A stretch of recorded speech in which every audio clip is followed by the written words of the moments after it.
Welcome to Chatter. I'm David Priess. This week, political scientist and author Ethan Scheiner on hockey, global politics, and freedom. As a result of this rioting, and people referred to it as the hockey riots, the Soviet Union decided from this point on, Czechoslovakia doesn't get any kind of freedom anymore. The biggest way to succeed in communist society was to become a member of the Communist Party. There's another way of becoming a significant person in a communist country, and that is to become a great athlete. One Canadian hockey player referred to the Summit Series in 1972, Canadians versus Soviet Union, it's our way of life against theirs. So there's this real sense of when you play the Soviets in international hockey, this has real geopolitical implications.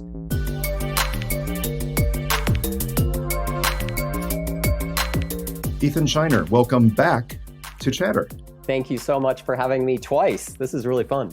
You are the first repeat guest, and that may be an oddity because you are also one of the guests with whom we've had the longest conversation, because previously we talked about the history of security and violence and politics surrounding the Olympic Games. It was right around Beijing, I believe, when the Beijing Olympics were going on. And of course, we're covering all of Olympic history. So that was a long conversation.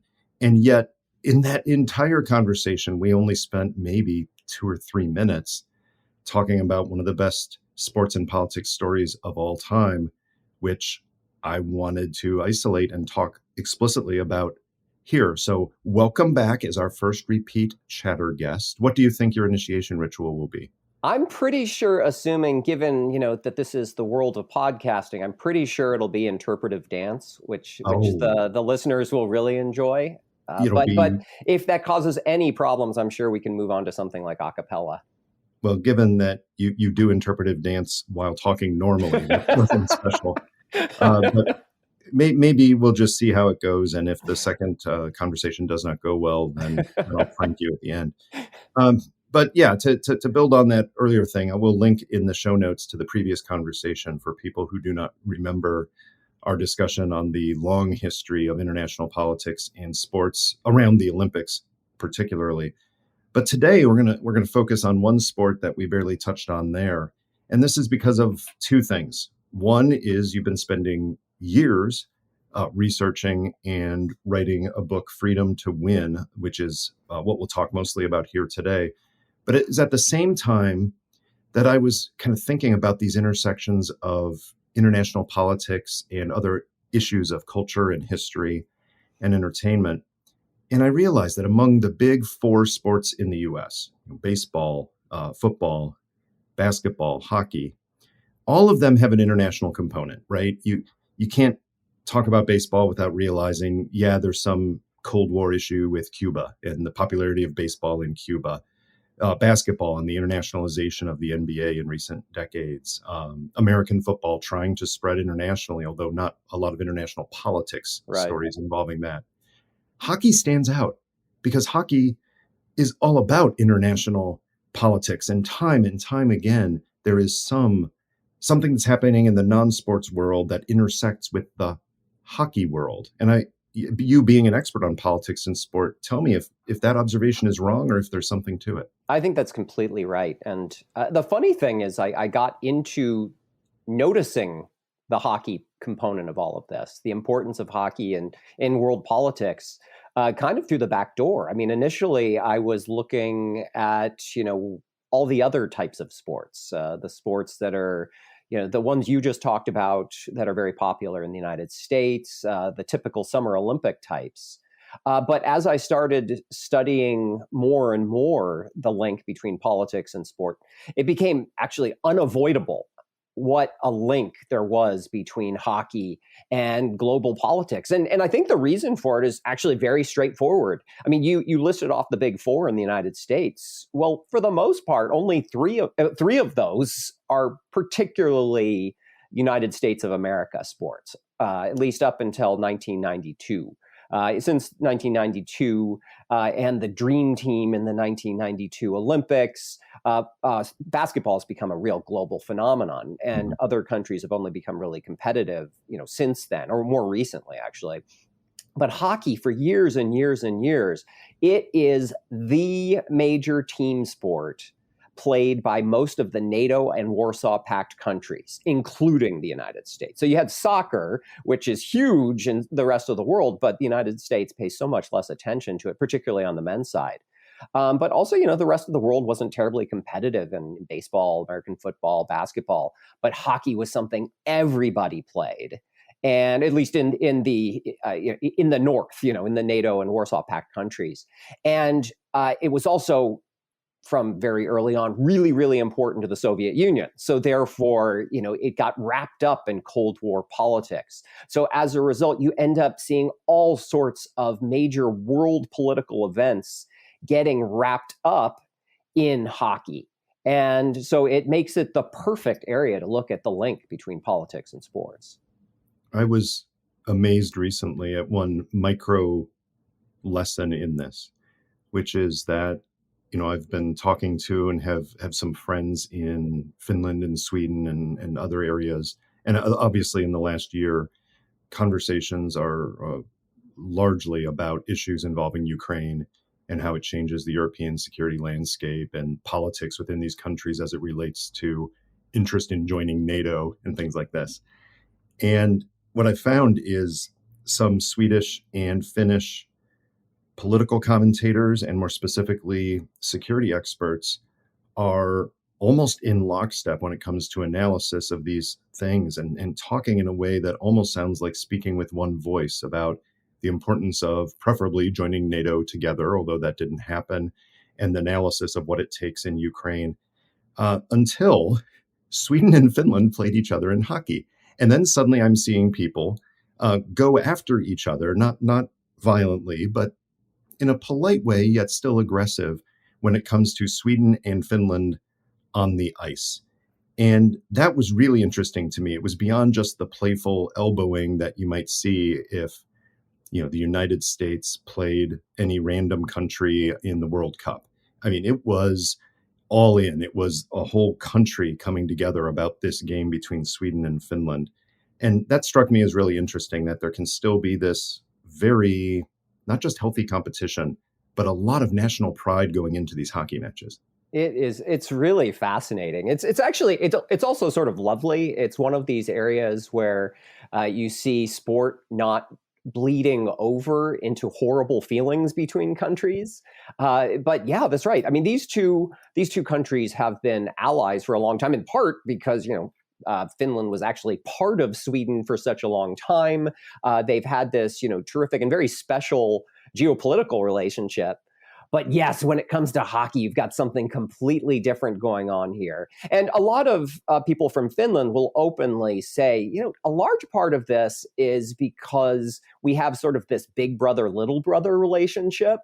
And we don't want Big Brother to just push us around all the time. And so the two countries, Sweden and Finland, have had this really intense relationship on the ice for a very long time. A big part of it was Sweden really pretty consistently, certainly throughout the Cold War period, Sweden was the country that was the one that was going to actually be able to compete with the really big ones like the Soviet Union and Canada.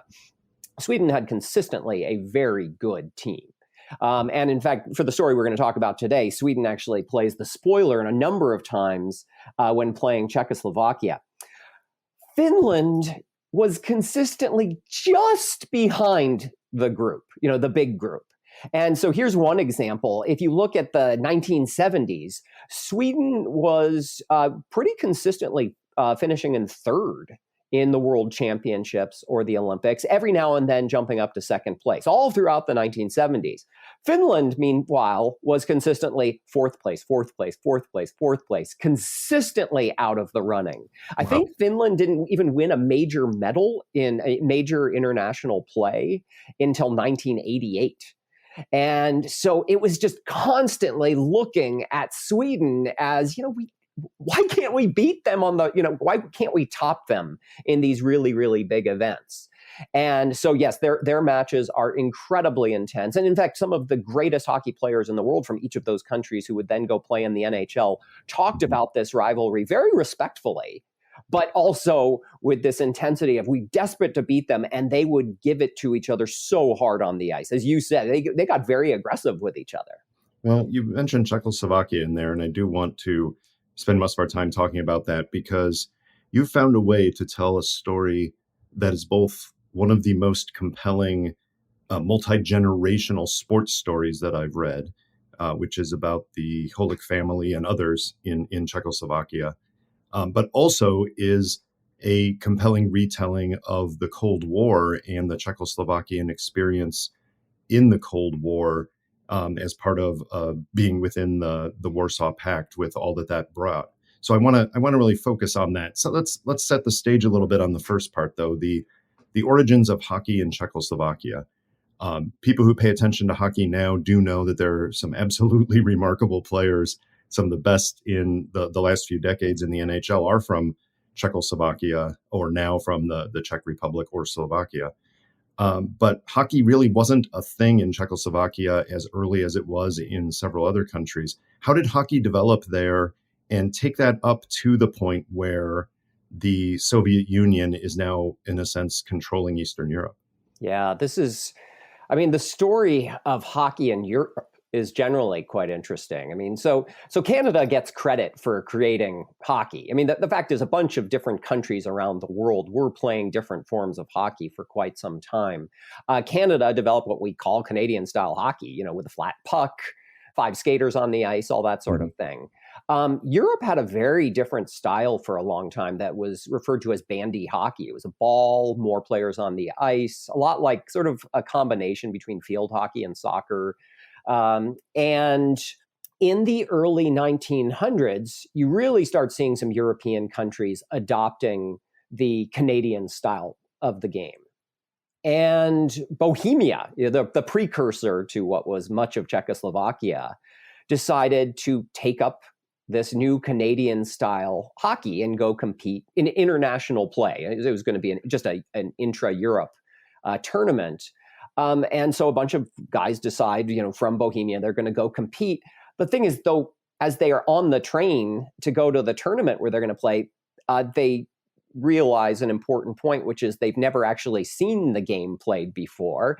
And as they're riding on the train, a Belgian gentleman actually shows them a puck for the first time. And they're really shocked by this. They had thought that the puck was square. And when they heard flat, they assumed it meant square.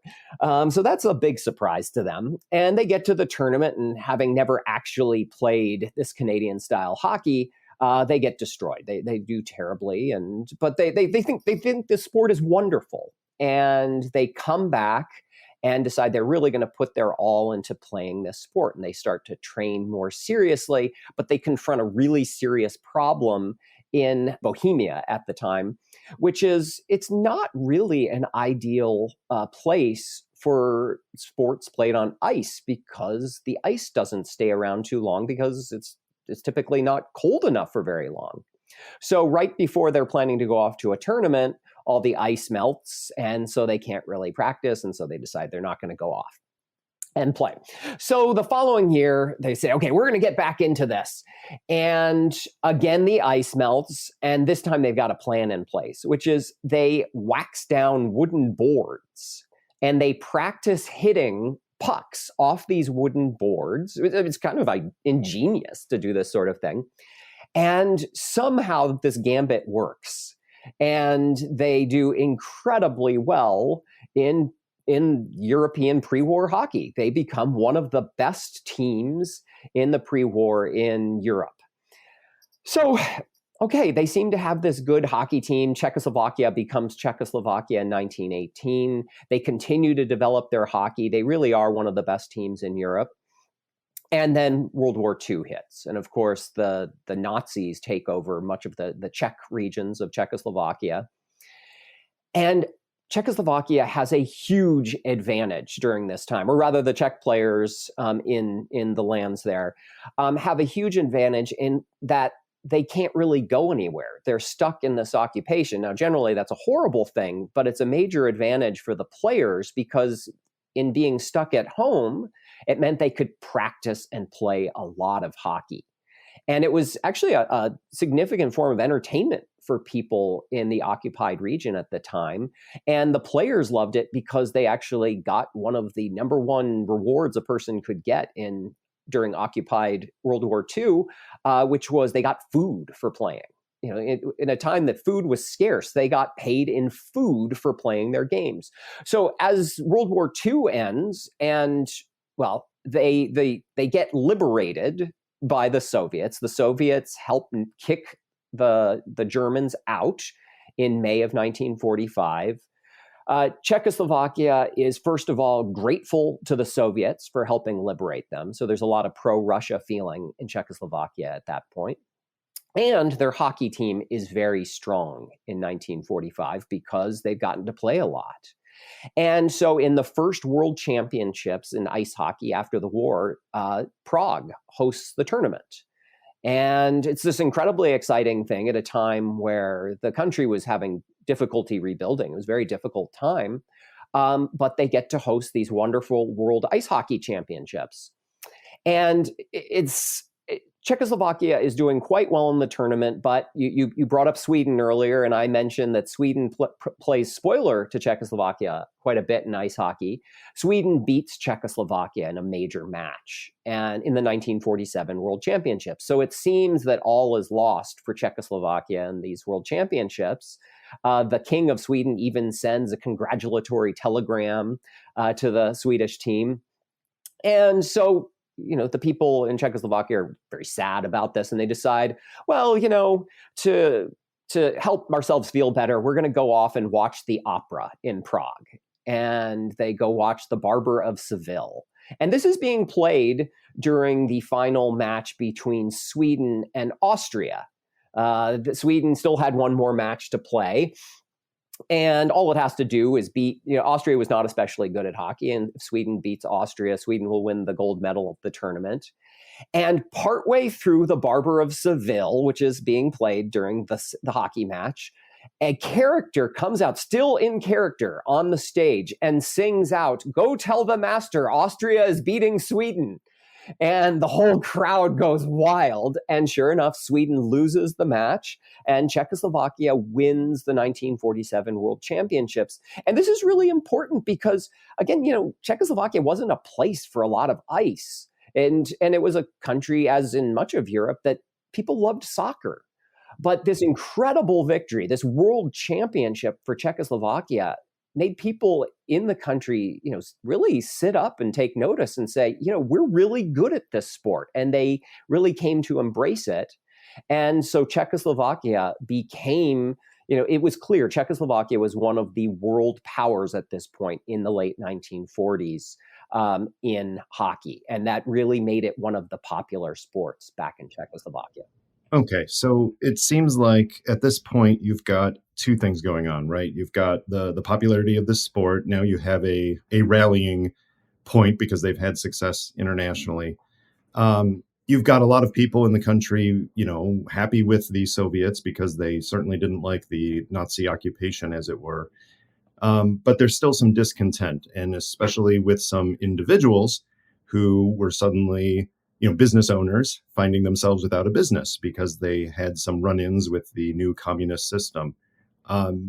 You tell this story through the Holik family, as I recall, right? So tell us the experience that they had during the early Soviet years and how that kind of pushed them into hockey and international success. That's exactly right. So in 1948, there is a Soviet-backed communist coup in Czechoslovakia. So the communist steal power. They had won an election previously in 1946, but now in 1948 they steal the rest of the power. With threats of terrible things they were going to do and possibly bring in the Soviet troops in order to push things.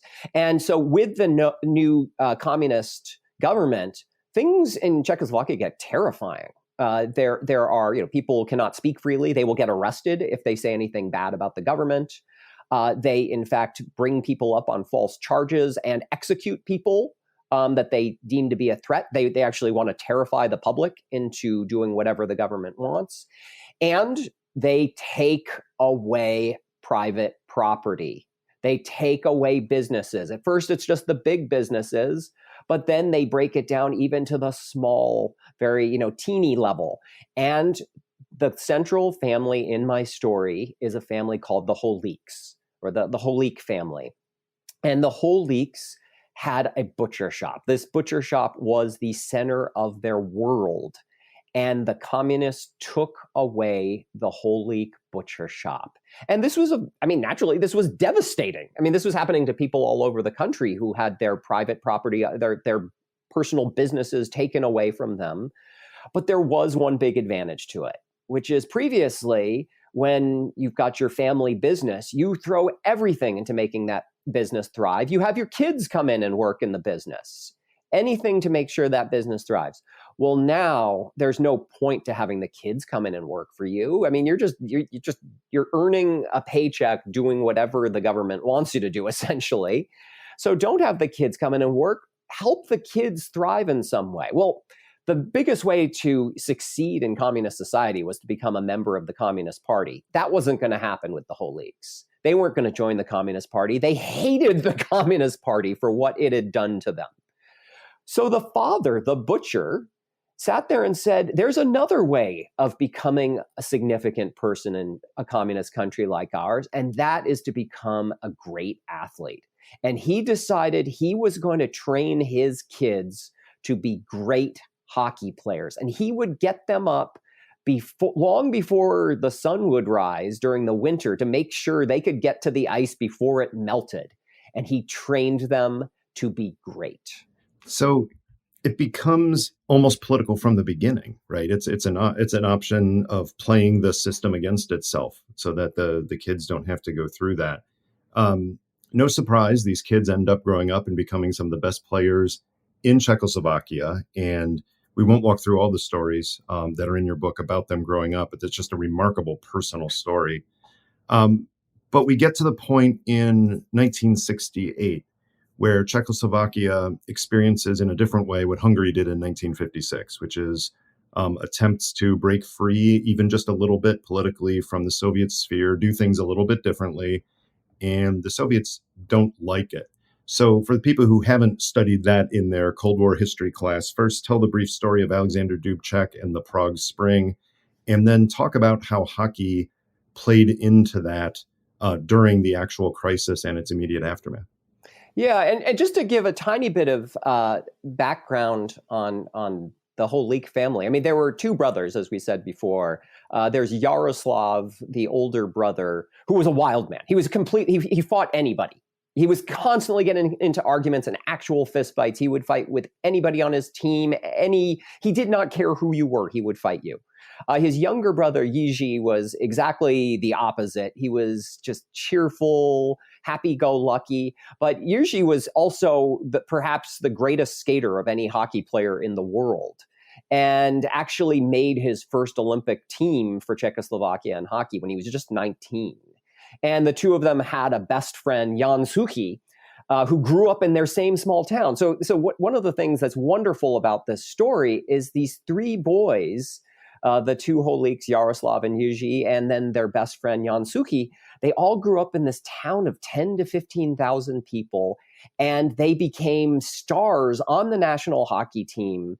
So in other words, what you have is these small town boys fighting for this small country against the behemoths of the hockey world. So that's a really stunning piece of the whole story. So by 1968, these three are huge. They are national heroes for the national hockey team. People all around the country knew who they were. And in 1968, as they were off in West Germany at a tournament, the Soviets invaded. And the reason the Soviets had invaded was in 1968. Remember, we had talked about the repressive Czechoslovak communist government. But in 1968, a man, Alexander Dubček, comes in and becomes the new leader. And he pushes what becomes known as socialism with a human face. They weren't pushing away communism. What they were actually saying is, we're trying to reach a higher form of it, where we treat people without the same controls. We continue to have communism because they very much believed that communism was a kinder, gentler way of treating people. It was a way of creating equality in their view. And at the same time, though, allowing greater freedom of speech, allowing people to leave the country. Nobody had been allowed to leave the country, or at least regular people weren't allowed to leave the country before. And greater openness. And they never talked about saying we would leave the Soviet bloc. Well, the Soviets didn't believe any of this. The Soviets believed that Czechoslovakia was essentially stepping outside of the arrangements of the Warsaw Pact. And the Soviets were terrified that this was going to lead to an unraveling of their system. So starting late in the evening, August 20th, 1968, the Soviets lead a group of 5 countries altogether that invade Czechoslovakia. And it's not just, a little invasion. This is 500,000 troops enter the country, thousands of tanks.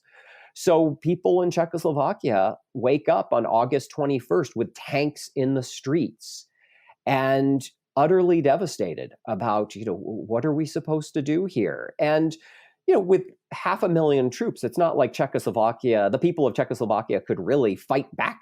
There's overwhelming firepower on the other side.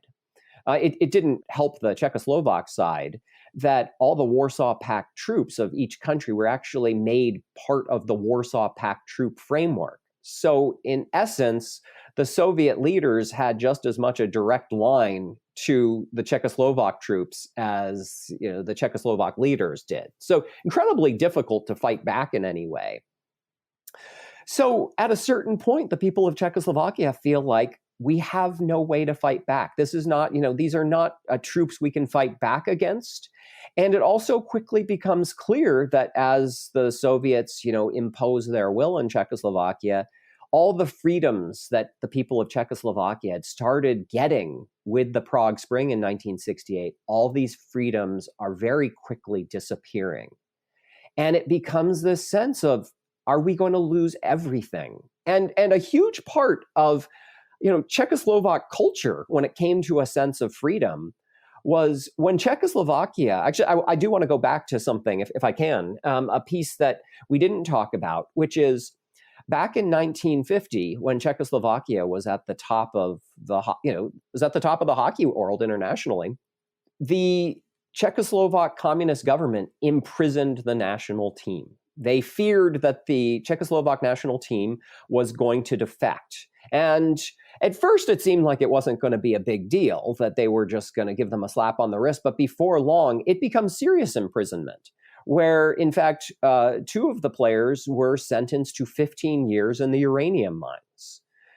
Well, you can imagine after all this hurts Czechoslovak hockey as well as, general morale. And this hits a real tension that I recall from our earlier conversation, especially in the Soviet bloc. The Russians were famous for this, but the idea that, you had, if you were going to compete internationally, you had to win. You couldn't appear weak internationally.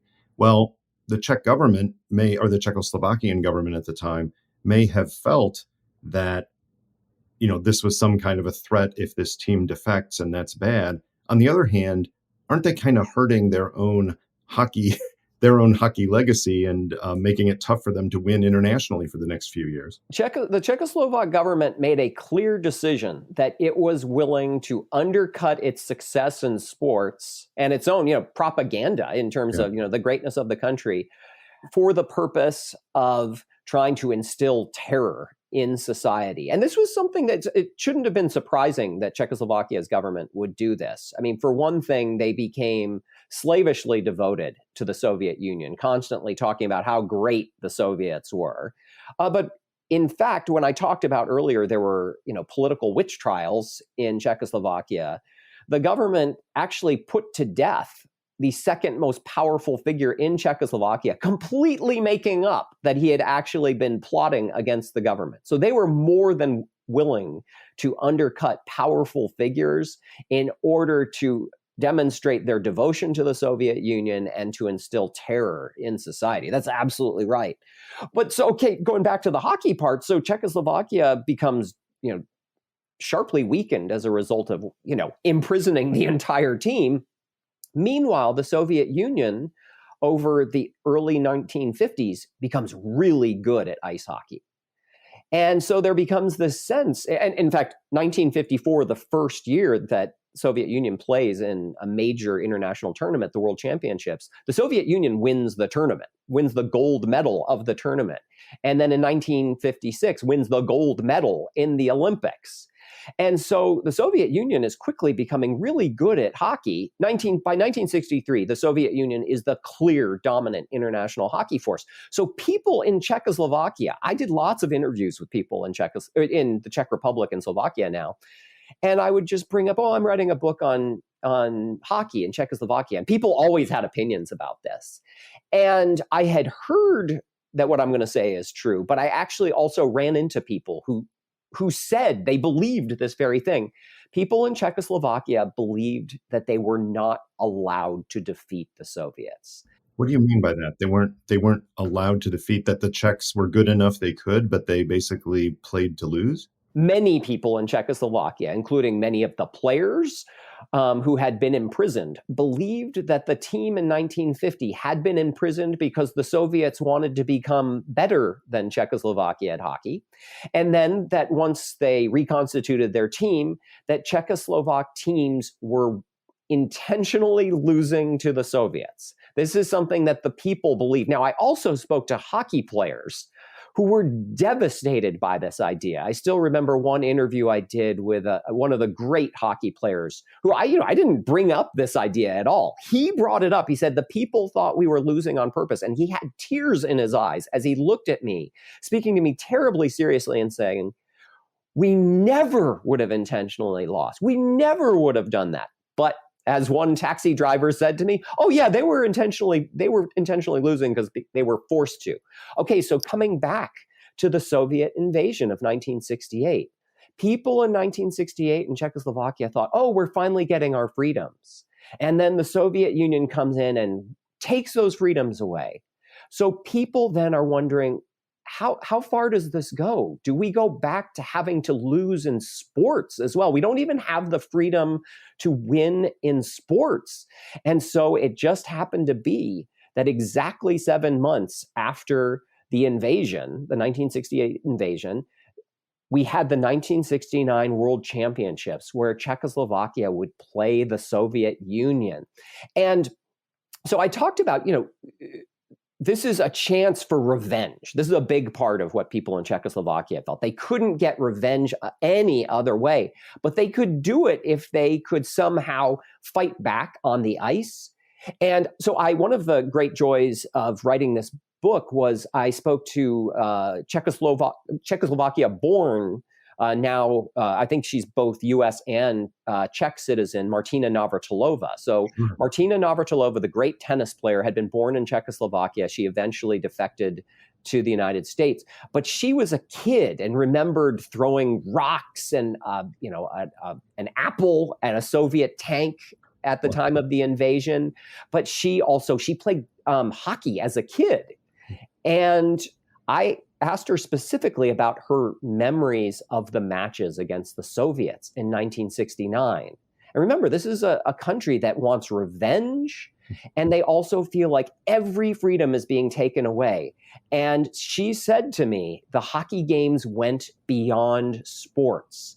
They gave people hope, and the outcome of those matches would let us know if we still had the freedom to win. So that's where I get the title for my book is from Martina Navratilova talking about just how important these matches were. But there's a real tension there based on what you mentioned earlier about 1950. So if you're the Czechoslovakian government and the Soviet Union has just made clear with 50,000 troops and thousands of tanks, 500,000 troops. I'm sorry, 500,000 troops, and the tanks, and I mean, people died in this invasion and the days afterwards, and there was repression. If you're the Czechoslovakian government, why are you letting the Czech hockey team go and play, knowing they will probably play against the Soviet team? You're probably not going to win if you're the Czechoslovakian leaders who have been allowed to continue in place by the Soviet leadership. Describe that dynamic and how these hockey players found a way to still go and play, even though many of them were personally opposed to what had happened. Yeah, this is such a tricky dynamic at the time, too, because Alexander Dubček was still in power at this point. I mean, this is a really important piece to the whole story, is once the hockey players go off to Stockholm, Sweden for this tournament in March 1969, Dubček is still in power, but now the Soviets have essentially forced hardliners in. So Dubček has lost a lot of, he didn't have very much independence at this point. He was surrounded by people who were increasingly very much towing the Soviet line. Dubček himself was speaking still about trying to try to recreate the freedoms for the people. So he was speaking about this. And in fact, at one point, he spoke about this hockey tournament and the matches against the Soviets as a replay of a lost war. So in essence, he was talking about this as, a chance for still we might find a way to fight back against the Soviets. But yeah, he on the other side, you had people who didn't want they were happy with the Czechoslovak players playing the Soviets, but just don't push too hard. So the Czechoslovak players were preparing to go off to play in the tournament. And a number of them didn't even actually want to play the hockey matches for real. A number of them actually talked about, we just want to get on the ice. Once we get on the ice against the Soviets, we just want to start fighting them. This was actually a thought that they had. Wow. The coach of the team, or one of the coaches of the team, brought in a great sports psychologist who talked to the men and said, wouldn't it be more effective if you could just, beat them in, fair and square on the ice? Defeat them, yes, but don't beat them about the face. So there was that piece. But I think the thing that calmed down the players, at least away from just fighting, is as they walked around Czechoslovakia, just walking down the street, or they went to meet and greets with fans for the team. Mm-hmm. And you had regular Czech and Slovak citizens sitting there screaming to the players, we don't care what else you do in the tournament. You could finish in last place for all we care, but just beat the Russians. They referred to them as the Russians. Just beat the Russians. Wow. And so the players were really fixated on, this is something we're doing for our people. This is so important that we give them some sort of hope. And one thing they thought about doing, they get on the bus to go off to the airport, and they had all secretly signed a document. One of the big things that happens at the end of international hockey matches, at the end of each match, they play the national anthem of the winning team, and then every player on each team has to shake hands with everybody on the other team. That is protocol. Right. It's very strictly followed. And the players had signed a document that said, we will not shake hands with them. And they passed this off to the bureaucrats right as they're getting, about to go off to the airport, and the bureaucrats lose it. They are terrified. No, you can't do that. You have to shake hands. They go run off to call all their superiors. This goes on for 2 hours. Finally, they come back and say, just don't do anything too bad. And the players go off with a plan to really stick it to the Soviets. Because at that point, I can just imagine the alternative scenario there is they say, okay, we're going to go and play. We're not going to defect. We're going to do. We're just not going to shake hands. And yeah, that's bad. And the Soviets won't like it. But really, compared to what they could be doing, if they have to pull the team at the last minute from the World Championships and say, sorry, we can't bring our team because word will get out because they're opposed to this, that's a much worse scenario than a few missed handshakes. It really is. I mean, people in Czechoslovakia were already... people were on edge. They were certainly on edge, and this was going to create greater instability if you didn't have the team going off to do the one thing the country could do to fight back. Also, the Soviets were starting to go into damage control in terms of propaganda, PR. The last thing they want is to give some sort of impression that they're not permitting Czechoslovakia to go off and play in this tournament. And one thing that's really important too, it already looked bad because Prague had been the city that was supposed to host this tournament. And the organizers at or Czechoslovakia had said, you know what, we're not going to host it here because this will go really poorly. People are going to really freak out in the streets. So why don't we hold it someplace else? And one other element, if memory serves, Brezhnev was the Soviet leader at the time, right? During 1968, and obviously for quite a few years afterwards.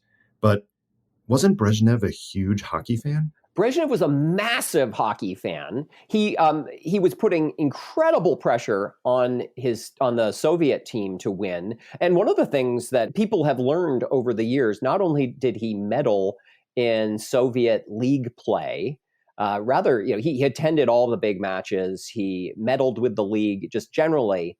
Apparently, as he gradually experienced dementia in his later years and was quite ill, a lot of what he was doing was just focusing on hockey.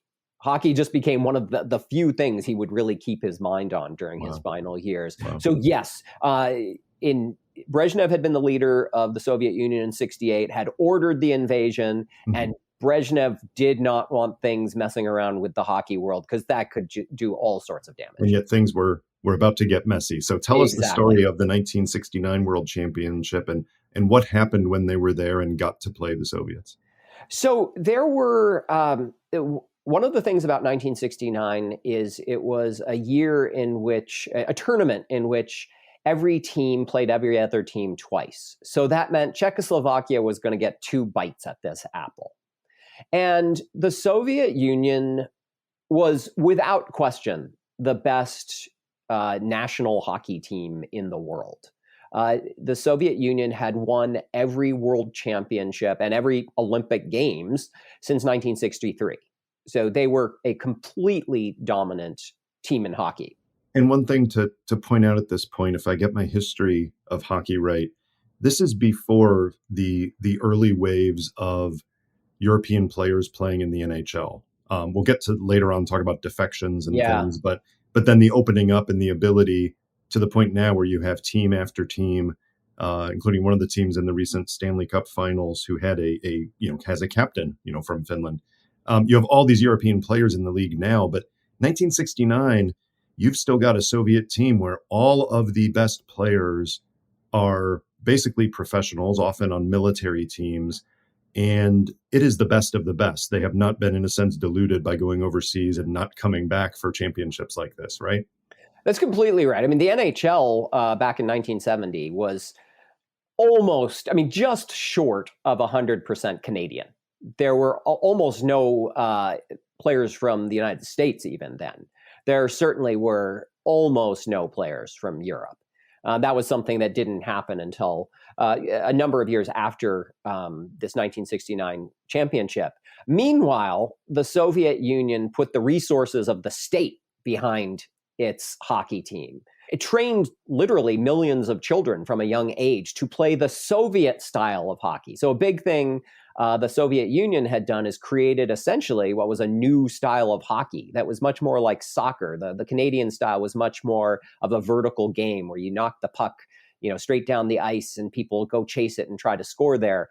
The Soviets were based much more on a lot of crisscrossing, weaving, passing, and had created this beautiful game in which they were wildly successful. And also, yes, the Soviet Union and the Czechoslovakia players were professionals. They were paid to play hockey. A lot of them were, in the Soviet Union in particular, they were playing for the military teams.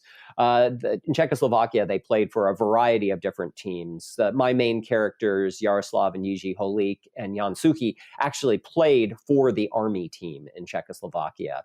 But in both of these countries, yes, they were professionals, which was a big disadvantage when countries like Canada and the United States would try and send players over. They couldn't really send their professionals over because they weren't trying to hide the fact that they were professionals. So this was a big disadvantage for Canada and the US, and it meant the Soviet Union and Czechoslovakia by this point were the clear top 2 teams in international hockey. And in fact, actually, I should add this about the Soviet Union. A few years later, the Soviet Union would send its best players to go play against the best players from Canada. So this is in 1972, there's something called the Summit Series. And that was One Canadian hockey player referred to the Summit Series in 1972, Canadians versus Soviet Union. It's our way of life against theirs. So there's this real sense of when you play the Soviets in international hockey, this Yeah. has real geopolitical implications. Right. So the Soviets were great.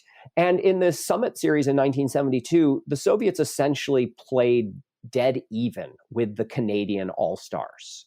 It was the Canadians won 4 games, lost 3, and there was 1 tie. And the Canadians only won the final match with 34 seconds left to play. So these two teams, the Soviets were great, and they were on par with the All-Stars in Canada. So that's the team, though, that Czechoslovakia was facing in the 1969 World Championships. The Soviets were great. So if nothing else, and of course we've just talked about the fact that there is much else, but if nothing else, it's a classic underdog story because the Czech team, as good as they were not seen as the equals of the Soviet team. So if nothing else, you've got the David versus Goliath element. This is a David and Goliath story. The Soviets were the overwhelming favorites in terms of the team most likely to win. But meanwhile, in Sweden and all around the world, in terms of the team everyone was rooting for, that was Czechoslovakia. Everyone wanted Czechoslovakia to win these matches. And that was one of the things that was truly extraordinary about these matches. In general, international hockey, if you watch a world championship, the fans root wildly, of course, for the home team. But they're much more muted, much more restrained when it comes to games that involve other teams. Not in this tournament, not when the Soviets were playing and not when Czechoslovakia was playing. When the Soviets played, so one thing that occurs in Europe is rather than boo, they whistle. Mm-hmm. That's how you show your derision in European sports. And so the mostly Swedish crowd would jeer and whistle when the Soviets would come on the ice. Meanwhile, Czechoslovakia would take to the ice and they would cheer madly for the Czechoslovak players. And this was at a completely different level when Czechoslovakia and the Soviet Union were playing each other in this tournament. The fans, it was as if it was a match played in Prague. And in fact, it was as if the Swedes were channeling the air from Prague, right, where people were, the fans were going wild for the Czechoslovak players. And so when the two teams actually started playing, the Czechoslovak players were hitting the Soviets constantly in a way that is not normal for international hockey. International hockey is fairly violence-free. But the Soviets got really kind of freaked out by how hard the Czechoslovak players were hitting them. One of the big things that the fans did to really show just how much they were supporting the players from Czechoslovakia, in both matches, at one point as time ticked away, they started chanting the name Dubček over and over. This is in Stockholm, Sweden. Yeah. They start chanting Dubček, Dubček, Dubček in support of Czechoslovakia's leader. Wow. So extraordinary stuff. When the players came out to the ice, they looked around the stands. And these, the players are more pumped up. The Czechoslovak players are more pumped up than they've ever been for, anything in their lives. They see all these signs in the stands, written mostly in Czech, saying a variety of things to pump them up and to show that they have, that they're supporting them. The one that always kind of gives me the chills and nearly became the title for my book until Martina nicely gave me freedom to win. There's one sign that a young man held up saying, "You send tanks, we bring goals." That's perfect. It's so wonderful. It's perfect. Yes. So in the first match, things were incredibly tight. And in fact, midway through the second period, this just gives a sense of how intense the match was. As the score is tied at 0, Czechoslovakia, one of my 3 small town boys, Jan Suchy, scores the first goal of the match. And rather than, simply jump up and down and be thrilled, the Czechoslovak players, and people, by the way, can watch this on YouTube. You can watch this match on YouTube. It's an extraordinary moment where the Czechoslovak players celebrate in a way I've never seen in any sport, in any event, where First, one of the stars of the team of Czechoslovakia goes to the right side of the net and lifts the net off its moorings. Then Yaroslav Holik, my main character, the older brother, takes his stick and places it just inches away from the Soviet goalie's face and screams, "You bleeping commie." Then takes the stick and starts smacking the net over and over, and then lifts off the left side of the net and tosses it towards the boards. This is how intense the whole thing is as the crowd is screaming wildly. So this is the kind of play that it is. The matches in this story are as thrilling as any I've ever encountered in any sport at any time. So Suchi scores the first goal. How did the match end?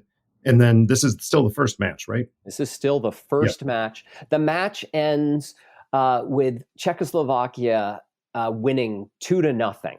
Oof. And as I said before, there's the Dubček chant. The players are just, as you watch them listen to the national anthem of Czechoslovakia. This is one of the things I find really fascinating in this whole story too, is this kind of split between support for the government and support for the country. There's intense patriotism here, but without intense support for the government. Right. So these people are so angry with what the communists have done, but at the same time, they're intensely proud of being from Czechoslovakia. And so the national anthem plays and they sing just passionately as their flag is raised. They're so proud of this flag. And then as soon as the anthem is over, they sprint off the ice. They are not going to shake hands with the Soviets. It's an incredible moment. Wow. And in fact, as they skate off the ice, what the Czechoslovak players don't see is there's one Soviet player trailing behind them who is flipping his hand underneath his chin as if to say, "Screw you" to them. So clearly the Soviet players got a sense that, there was big stuff going on here. That's got to be pretty stunning politically then, because not only did they defeat the team, which could be seen as just sports, but they did it in a way that was rough. They didn't do the handshake. There was the obvious political support from the crowd for the Czechs. It is possible, again, another alternate world, that the authorities would have said, you know what, we'll come up with an excuse and this team can't play the Soviets again. Number one, the Soviets don't want to be defeated by the Czechs at all, much less twice. Secondly, if they had this humiliating, for us, political support from the world, what would happen in a second match? But they do let them play the second match, right? That's exactly right.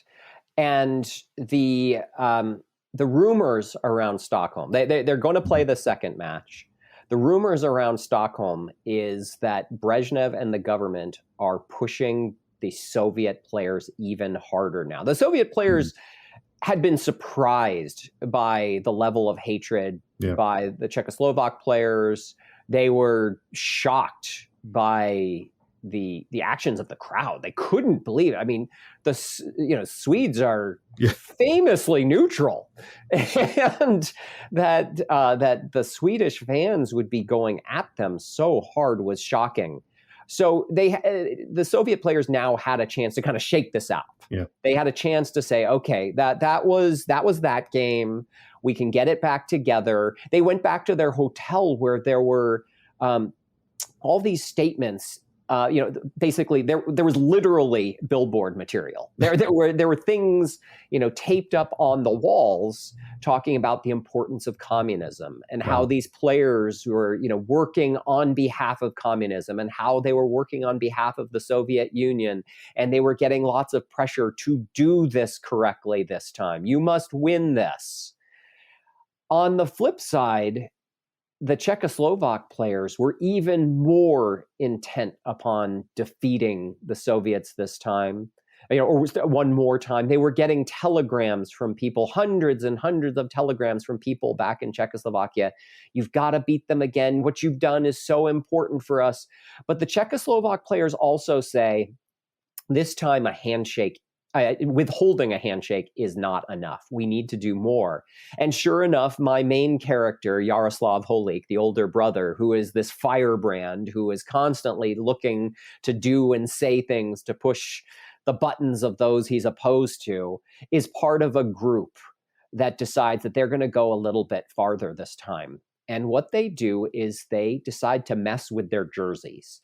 Czechoslovakia's jerseys at the time had the Czechoslovak coat of arms on the jerseys. And so they have a lion on the jerseys, which represents the Czech part of the country. They got something else to represent the Slovak part of the country, but they have on the very top of the jerseys a star. They didn't used to have that before there was communism in Czechoslovakia, but now they've got this communist star, part of the coat of arms and support for communism in the country. And Yaroslav Holik and a few of his teammates go get black electrician tape and tape over this communist star. And by the way, this was the sort of thing that could land you in prison. No kidding. No kidding. And so they decide they are going to take to the ice with this tape on their jerseys. In other words, they are going to make a very public statement to the Soviet Union, to the communists, that your system is dead to us. Okay, so that raises now two cliffhangers for us. First, what happened in the second match, and then what happened because of this very overt act of opposition by covering up the communist star. So at the time, nothing. And one of the things was, it was difficult to see on TV. It was extremely difficult to see this black tape on the star. People back home really couldn't tell, but word spread quickly. And in fact, sure enough, when Yaroslav Holik's wife, Marie, learned of it, this is something Marie told me. She said, when I heard about that, I said, oh, of course my husband led us in doing that, because he was such a firebrand. At first, nothing happened to the players because of the tape on the jerseys. But before long, word got around, and Yaroslav Holik ultimately got suspended from the team, from the national team, not from his army team, but from the national team for some time because of this. And in fact, one of the real tidbits I dug up in my research, and by the way, I always have to make a big shout out here. I have a wonderful research assistant, Pavel Bachovsky, who is a visiting professor at Bates College, who is both a huge hockey fan and is Czech. And he did all the work in Czech and Slovak for me, which is just amazing. And one of the things he helped me get was the secret police file for Yaroslav Holik that talks about him taping over the star and therefore getting suspended from the national team because he taped over the star. And one of the things I loved about this is when you are under investigation by the secret police in Czechoslovakia, they give you a code name. And this was Yaroslav Holik's code name. This was written in English, the English word. His code name was Rebel. And it says it in big block capital letters on his file, which I've seen. It says Rebel. That's amazing. It's fantastic. It wasn't public at the time, though, that he was, an enemy of the state in the secret police paperwork. He merely couldn't play on the national team, but you found out through the research that, in fact, he was in that very special group of people they were watching very, very closely. He was being watched very closely. I mean, he was never told officially he was off the team because of the tape. People gave him the runaround and, gave made up stories about how he wasn't playing so well anymore. And it was all preposterous. Right. It was, and in fact, he didn't see his secret police file. So it was only one of these things that I came across, recently.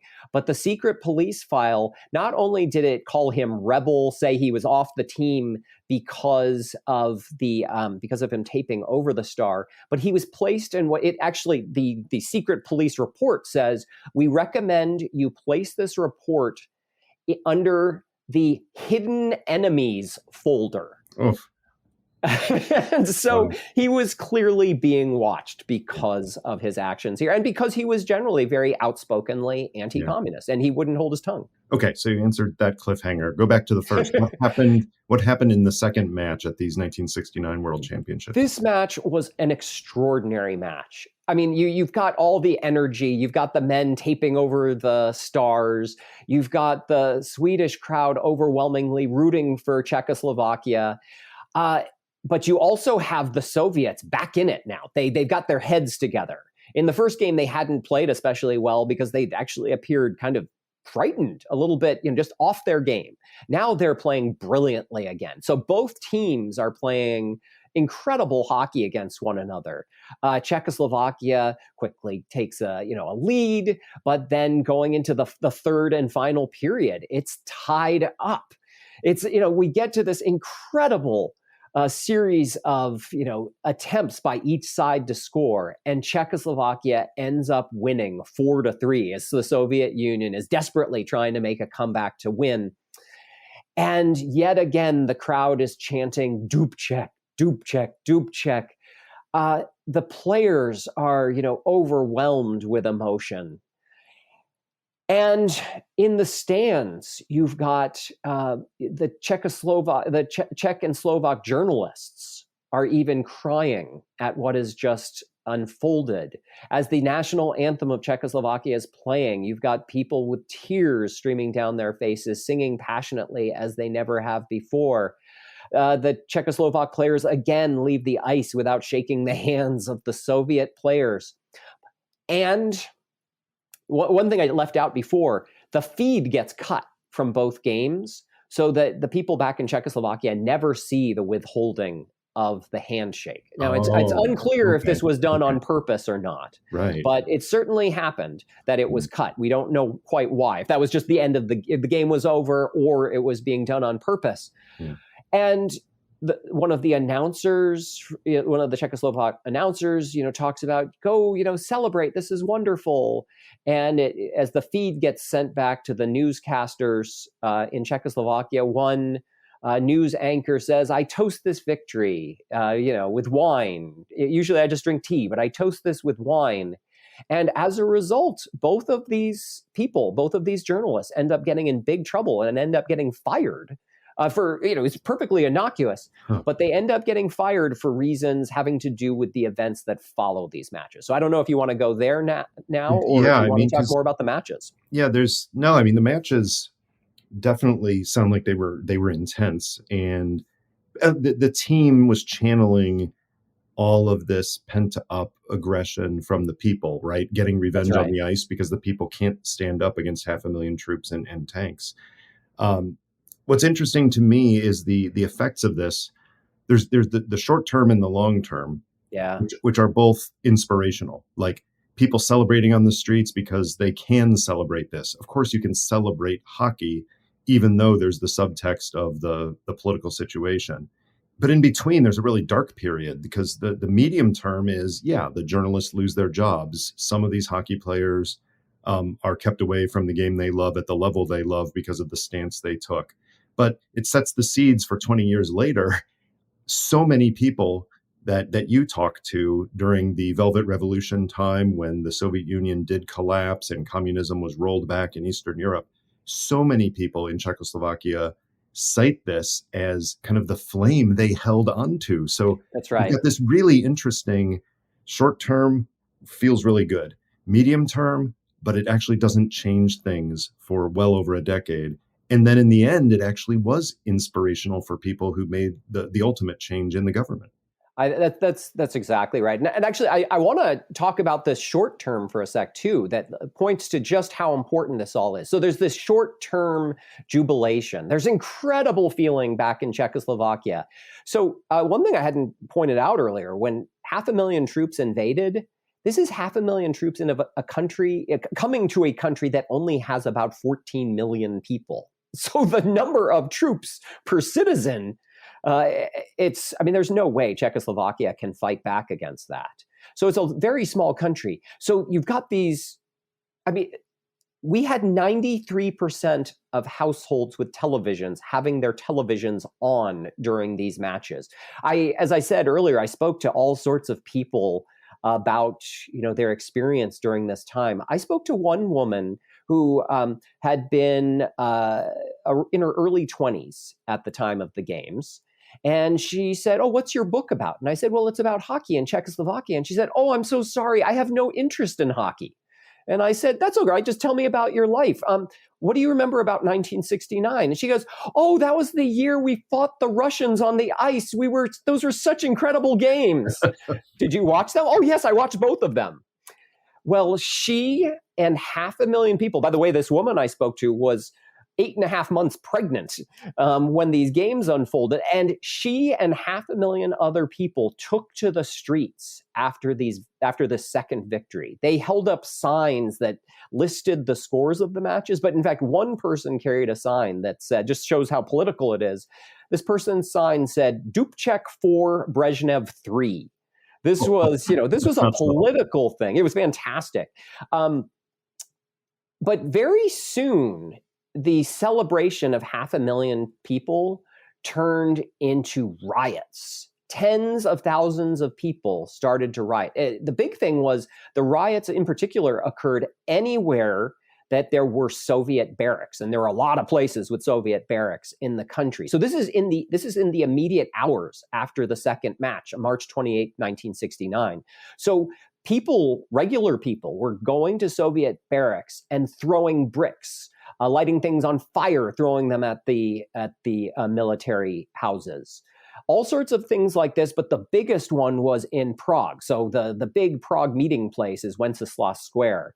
And in Wenceslas Square was the Soviet airline Aeroflot's office. And thousands of people come and destroy the Aeroflot office. They're creating a huge bonfire of all the things that had been inside, including pictures of Lenin that they burned in this huge bonfire. Well, some people think that this was actually a false flag operation, that the secret police had put this together to make it look like the people in Czechoslovakia were out of control. I haven't seen really good evidence for this, but it could be true. I just haven't seen great evidence for it. But as a result of this rioting, then people referred to it as the hockey riots. The Soviet Union decided from this point on, Czechoslovakia doesn't get any kind of freedom anymore. And so they very quickly, within 2.5 weeks, fired Dubček. And very quickly, so Dubček lost power, only hardliners in control. And that's when they started firing journalists. And they started creating a more rigid system. And that's when you started over time seeing lots and lots of people being purged from the Communist Party rolls. And you start seeing hockey players like Jaroslav Holík being kicked off the national team. Okay, so these are the down times I mentioned, that medium period where things got darker because of that burst. But two things I want to address that carry it past the 1969 story. One is the fact that, especially in the 70s into the 80s, you start seeing something in Czechoslovakian sports, as well as other Eastern European sports, which is the beginning of these defections, where sports stars, and you've mentioned a few already in other sports, but you've got people who either outright defect or just move to the United States and dare the authorities to tell them to come back, whether that's a hockey player or Ivan Lendl or others. So that's one thing I want you to address, how defections became kind of a tool of Cold War propaganda in many ways. And then take that up to the late 1980s, when suddenly there's that crack opening in the Soviet system, which allows the freedom to start coming out in Czechoslovakia itself, and how the inspiration from this experience in 1969 ended up affecting, no kidding, political affairs in the late 80s. Yeah, there's so much to talk about here. This is one of the things I so loved about doing the research for this book, is I thought it was one story, and then there were so many wonderful stories that comprised it. So I mentioned Jaroslav Holík a number of times, and he continues to be the center of the story, in part because what happens in the years that follow is he starts deciding, how am I going to live in this new world? He loved living in Czechoslovakia. He hated the government. He thought communism was, in his words, stupid.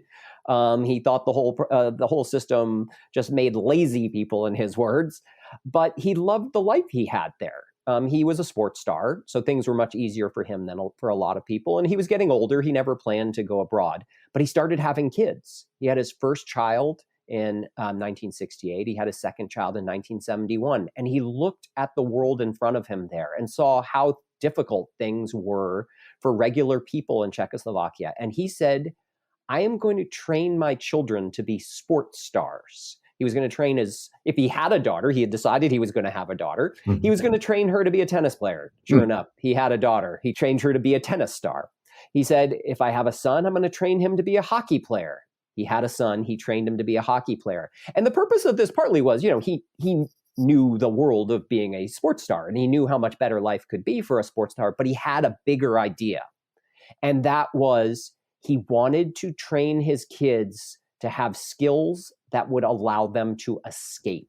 Wow. He wanted to make it so he would have children who could easily defect to the West and have a way of supporting themselves in the West. So this was really a big part of the whole thinking that people had in Czechoslovakia was, okay, we can defect and create a better life for ourselves as the government's cracking down. So in 1974, we see the first big defection from Czechoslovakia among the hockey players at this point. I had talked earlier about one hockey player in the first 1969 match against the Soviets lifting the net on the right side. Well, that was a gentleman by the name of Václav Nedomansky, otherwise known as Big Ned.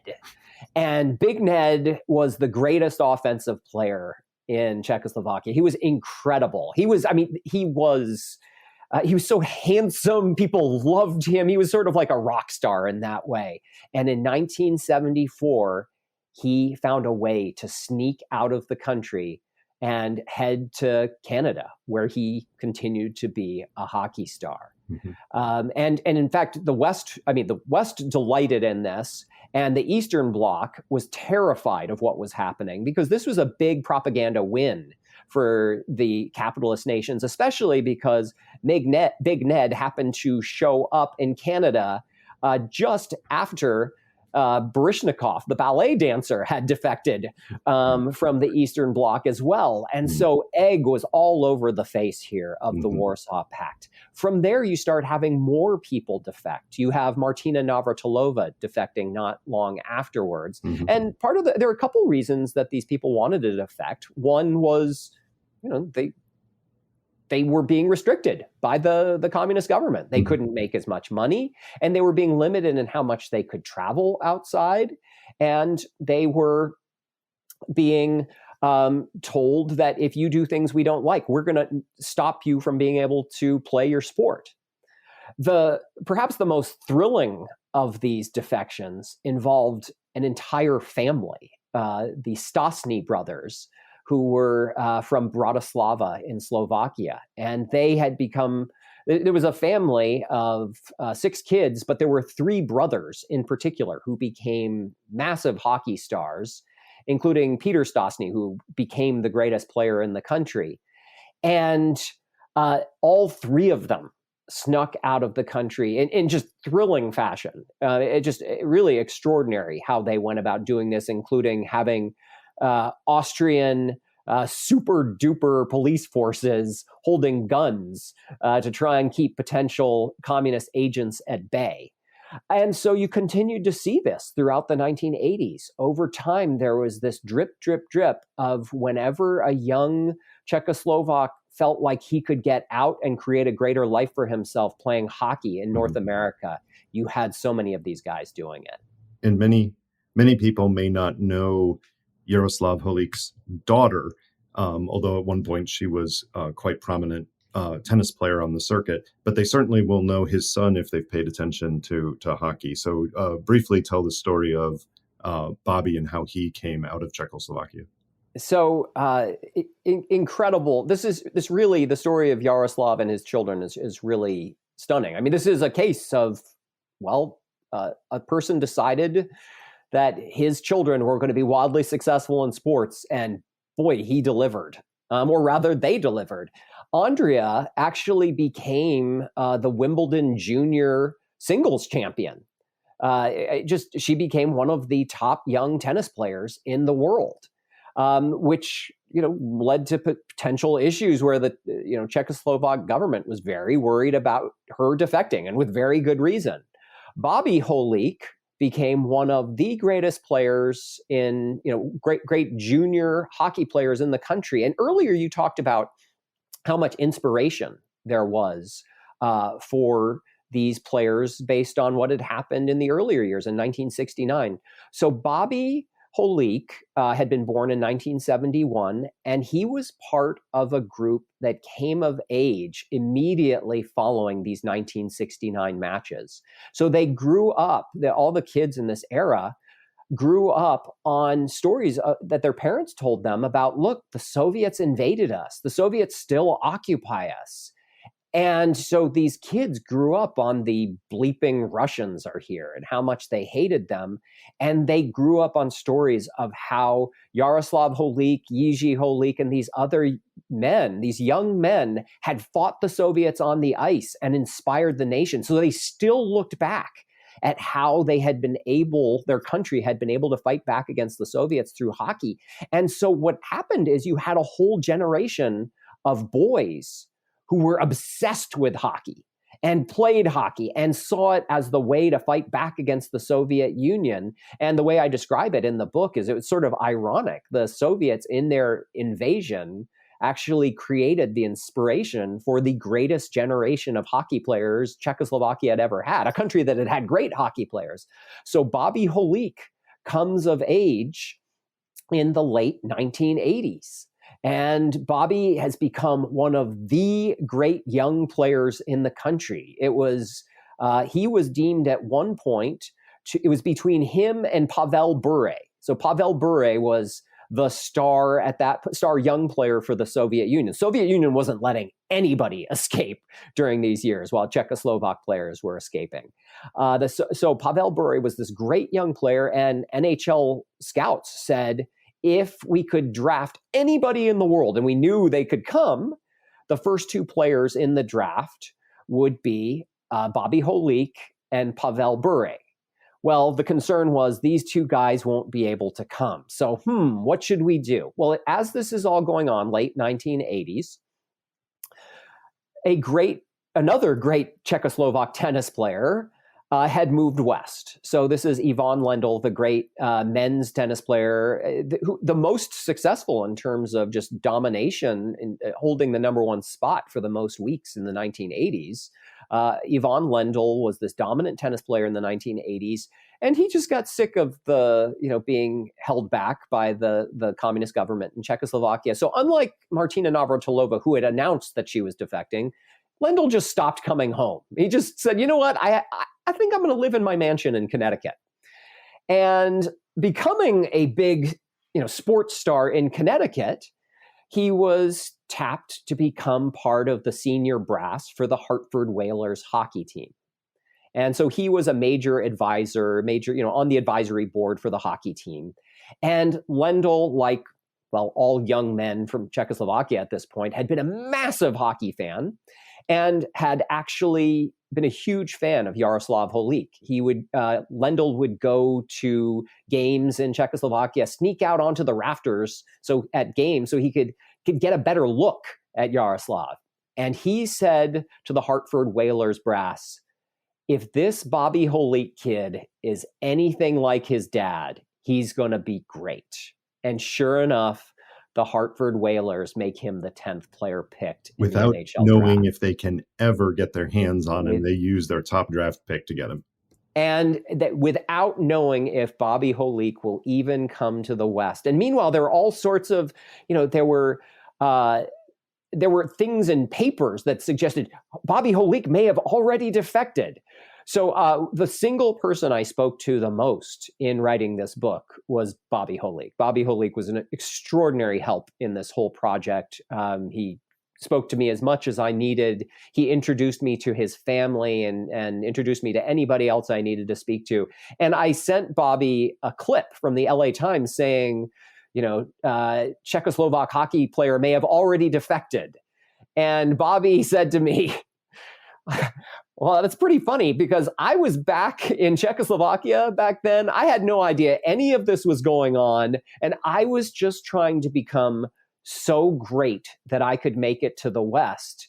And in fact, what he had done was he had joined the military a year early. You have to serve 2 years in the military. You can get in really big trouble if you sneak out before you're done with your service.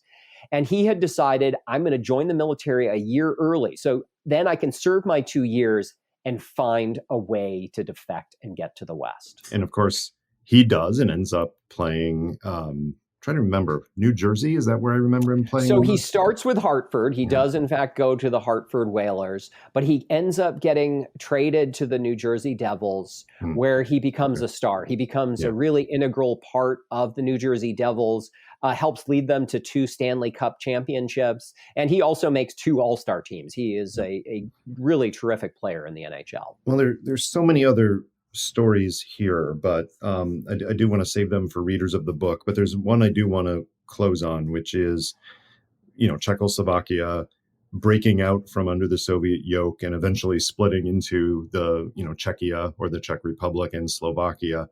And the fact that you do have, Dubček, there's a famous scene, which I remember from being younger, but you can see it on YouTube easily, of Dubček and Václav Havel speaking to this huge crowd in the square. And it all ties back to these same stories we're talking about, but make the connection with hockey for us. What happened to these Czech players and their kids and this now free country? How did this sense of freedom kind of manifest itself in their hockey experience afterwards? Yeah. So one of the things that I love about what you just talked about with Dubček and Václav Havel is Dubček had disappeared for quite some time. And all of a sudden you start seeing revolutionary forces at work in Czechoslovakia. And in fact, even hockey players themselves started getting involved. You had some of the top players in the country attending rallies. You had this, one of my favorite scenes in the whole book is one hockey player going to the center ice and talking about how important it was to support the revolution and then singing the national anthem. And a couple days later, his team decides to boycott playing games in support of the revolution. And they instantly go out to Wenceslas Square, where people are looking up at a balcony. And suddenly they see a person they haven't seen for 2 decades. They look up at the balcony and they start chanting the same name that the Swedish crowd had. They start chanting the name Dubček, and suddenly Dubček appears on this balcony. I get tears in my eyes just thinking about this. This is another of these things you can actually see on YouTube. It's an extraordinary moment. And this is really, this is the point where you can tell this revolution is actually working. So in the aftermath of the revolution, it becomes this really very different, obviously very different world, but it's one that's very uncertain for people. On one side, you have people able to succeed wildly under the new system. People are able to make money in ways they hadn't been able to before. But also, they become able to go travel anywhere. They had been locked behind the Iron Curtain, and now they're free. And so you have this incredible, immediately, young hockey players in the country are all able to go off and play in the NHL. And I should add, so do the top Soviet players very quickly. And so what you've got now is a complete change in the NHL. At first, there's incredible pushback. Really nasty pushback against these players. That you've got people calling them commies and trying to harm them on the ice for where they came from. But these Czechoslovak and Soviet players really changed the way hockey was played in the West. And so it became this kind of combination of what there was before, a much more physical game, now with this a lot more finesse and passing and weaving. Well, I also talked about that there was this very mixed world where Czechoslovakia not only has all the highlights of democracy and capitalism. You're free, you can make money, but also things become much more difficult. And people can lose money. You can go bankrupt. And so a lot of people are having a difficult time in the country. And the country splits off into Czech Republic, Czechia, as you said, and Slovakia. And people are trying to, make sense of the new world. And there's a loss of a lot of joy. There's a real demoralization. And there becomes an increasing sense of what really represents us? What can we really support? And as they did before, they continue to turn to their hockey teams. And their hockey teams in the late 1990s and the early 2000s end up bringing them joy and a sense of unity and pride in ways that perhaps different from when they were fighting against the communists, but continue to give them inspiration.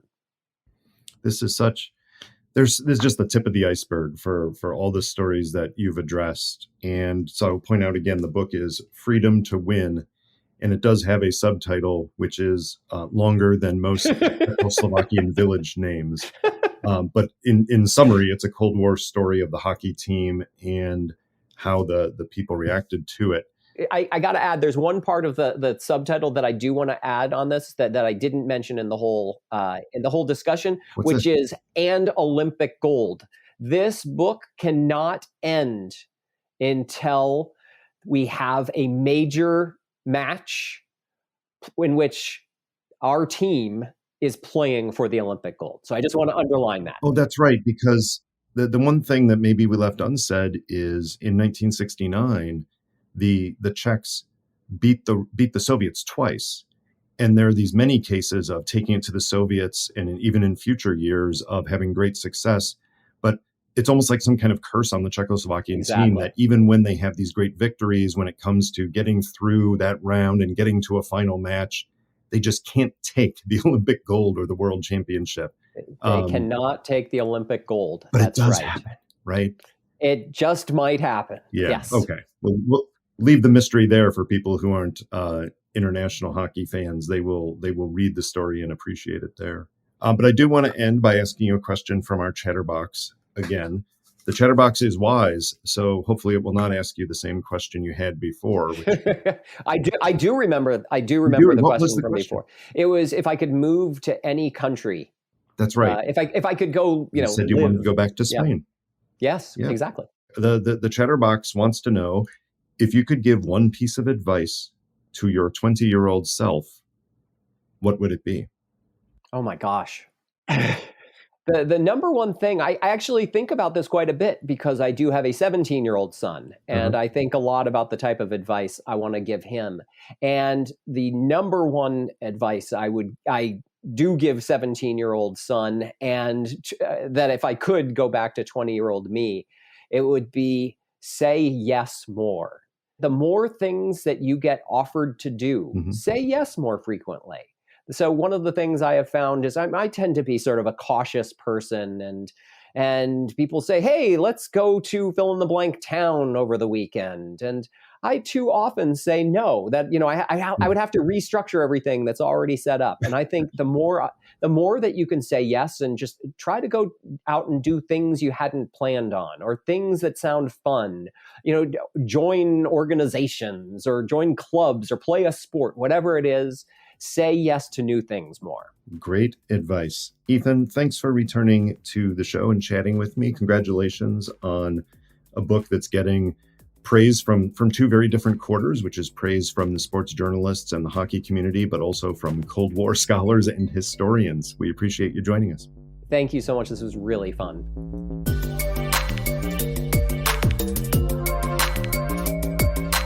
That was Chatter, a production of Lawfare and Goat Rodeo. Please subscribe to the podcast and find us on Twitter at @ThatWasChatter.